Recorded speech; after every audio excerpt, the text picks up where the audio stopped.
Grut onderhoud aan het spoortraject tussen Boetenpost en Ljouwert. Daardoor rieden er rond 4 augustus geen treinen.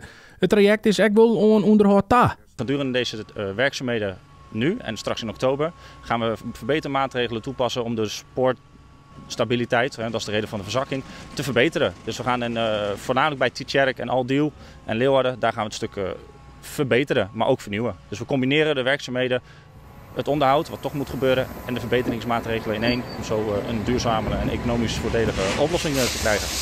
Tussen Ljouwert en Boetenpost worden bussen inzet als trein vervangend vervier. In een weekentijd maakt er best wat barren aan het spoor, voornamelijk bij Tietjerk, Ljouwert, Veenwouden en bij Boetenpost.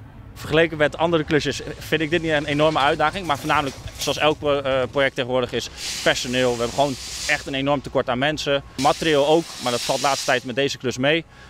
En logistiek, maar ja, we hebben dat keurig kunnen oplossen nu met werktreinen. Net al in de reizigers hebben we hinder van het werk. Ook om wijnen matten soms die omrieden. Zoals je nu ziet staat er hier een langere werktrein en is hiernaast de overweg bij station Buitenpost. Nou ja, vanuit veiligheidsredenen sluiten wij die, zodat er geen verkeer kan oversteken.